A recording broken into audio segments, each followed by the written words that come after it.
It's finally time for a break. Thank you again for helping me with everything. You know, the days aren't typically as busy as they are. Recently, God, we've been absolutely swamped. Ugh. Huh? You're asking about my family?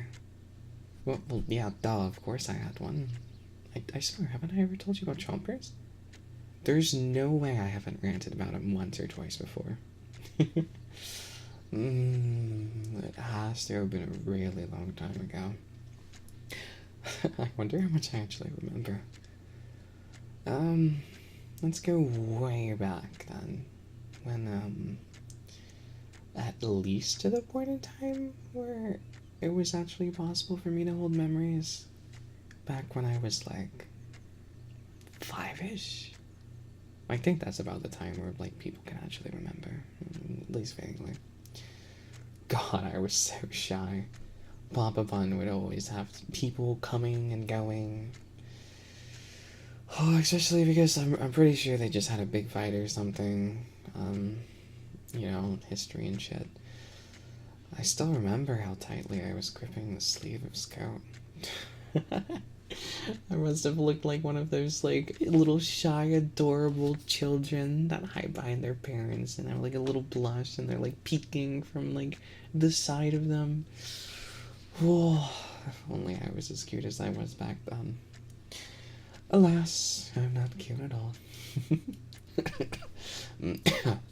Anyway, while I may have not been the most social, I was definitely a shy little boy.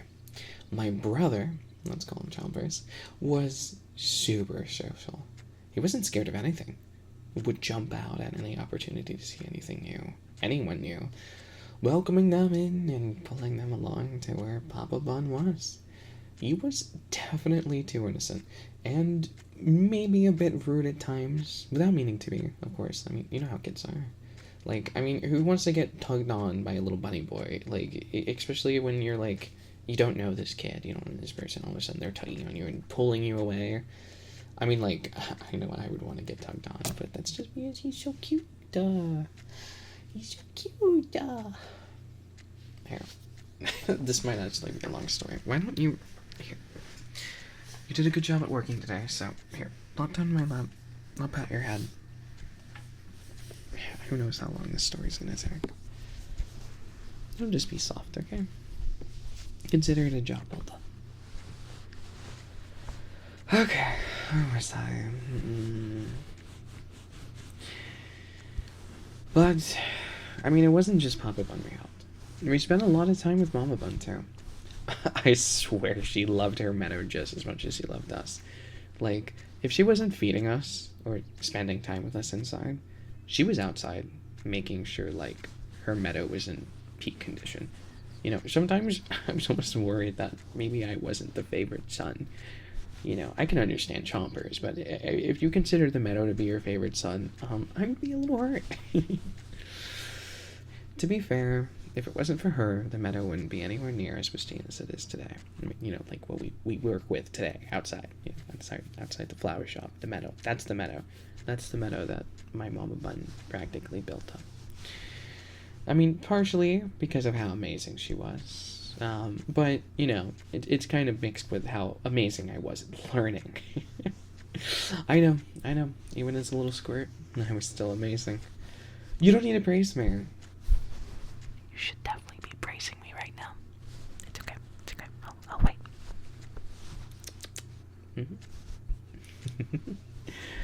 But I do think the meadow was at least our favorite place to play. As much as it frustrated Mama Bun, without a doubt, she was 1,000,000% worried we'd stomp on or hurt her precious meadow she spent perfecting for years. But, like, how could she say no to the sight of the two cutest bunnies in the world laughing, playing, smiling? And I mean, like, just overall having the time of their lives. She was obsessive, but she's not cold-hearted. while playing is actually where I... Well, isn't this a surprise? I think you were the last person I was expecting to see today. Well, hello there. Welcome to where I like to stay. Is there a reason you're deciding to visit me today? Did you need something? I especially didn't expect to see you this late at night. Was there something that you needed from me? Oh, well, what a shame. I was hoping someone as beautiful as you was looking for more than just a simple bedtime story. Well, don't be shy, please. If you're looking for a bedtime story, you've came to the right place. I pride myself on many different things, and my stories are one of them. I've seen many things over the years, and I've always been wanting to share them with other people.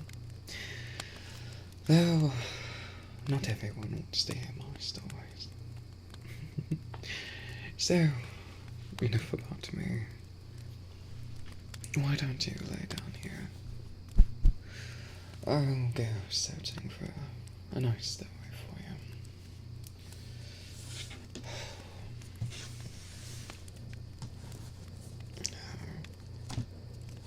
Not that one.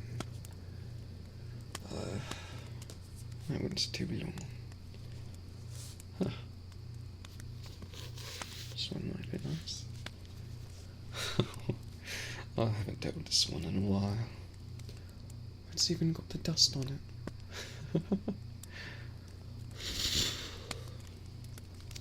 Well, hopefully you don't get any of this dust on your pretty little throat of yours. Try not to breathe it in. It's been a while since I've told this story. But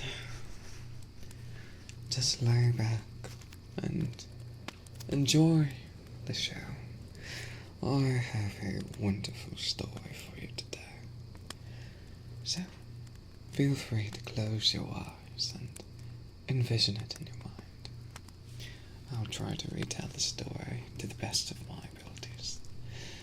Granted, it was quite a long time ago.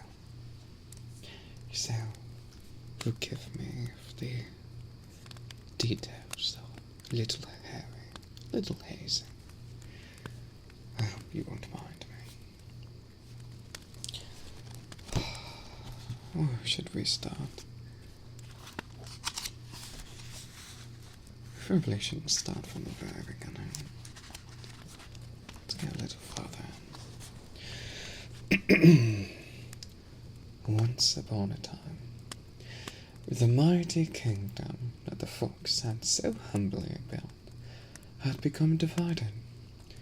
Decades after the fox had made his way to the top of the kingdom, and even after the mighty fox had somehow been tamed by the fawn, the skies had a warm snow glitter in the air, as unwelcomed guests so rudely invited themselves into our heavens above.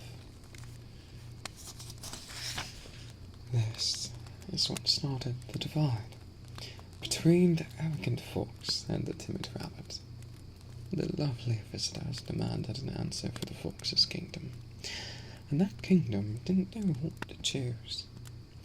The fox and those that followed his luxurious coat believed there was nothing to fear from the scaly invaders, while those with more peaceful heads on their shoulders wished to avoid confrontation, wanting to take their leave and move into their bright and sunny forest. Of course, the king fox would scoff at hearing those soft-eared animals trying to the stir. The warmth of the tears shed onto my cheek still burns. The sensation of legs moving without orders, sprinting away without a single thought.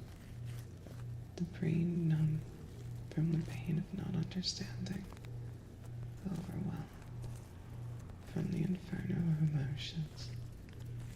Sounds of grass crunching underneath bare feet, dirt kicking up through every thrust of a foot, wind piercing unprotected ears as the body moves faster than should be possible. Though the only noises that would be heard was my own breath and the deafening silence of his smiles. The flames imprinting the sight into my pupil, underneath my eyelids. No matter how hard I shut my eyes and run, I can still see the smile, the evil, the sickening sight, unadulterated evil of an untamed lily. There are the repeated words of why muttered through my dry, panting throat. It didn't matter how many times it was spoken. I didn't hear. I didn't understand. I don't understand. It was through that burning pain that I made my rule. The one rule I vowed myself to live by until my last feeble breath. Singed and etched into my very being, a contract signed of the same flame that took away my innocence, that took away everything dear to me, and what even to this day still burns my flesh. At the time, to mock flames that could never hold a candle to the abyss that cradled my parents for nipping at my hair, my clothes, and even to the last gift I could hold on to remember who cared for me, who put the clothes on my back, the food in my mouth, and the only love I could call my own. Her memory is only a singed gift at this point, a couple of its petals wilted away, some corroded by despair I enveloped, leaving the only remaining bits of her memory to be cared for preciously, keeping it in the same place she put it for me. Though my hair may be discolored, stained by ashes and my mistakes, I know she'll be safe there. I'm a protector, just like I'll protect all my friends. That's why I keep going. That's why I continue on. That's why I hold myself to the vow I made all those years ago. Throughout the years, I go through nightmares of thoughts, not knowing if I want to forget or to remember. On some days I get no choice. The images flashing under my closed eyelids, or as I escape the world resting against my friends, only to awaken to the smell of charred smoke, going from a nightmare to the present, both of which have the same smell of burned flesh and hopelessness. On the days despair smells the strongest are the days I wish to forget the most, only to wake up the next day in even more despair of the thought of everything being for nothing. If I don't carry on this pain, if I don't remember, if I let my gift wither, she will really be gone. I left so many reminders for myself. As long as I don't forget, she'll never truly be gone. No matter how hard I try to stay selfless and say everything was for her, I know it's not entirely the truth. I know I did many selfish things. I made some reminders of the past with intent to get away from it all, to remove the things that revolt me, to get away from the memories, to rip me away from anything that even slightly resembled them, despite how much beauty she held on her cheek. I couldn't help but scrape away at it, stab, slice, burn, hurl. No matter how many scars I inflicted on myself, it was always still there, that disgusting reminder of him.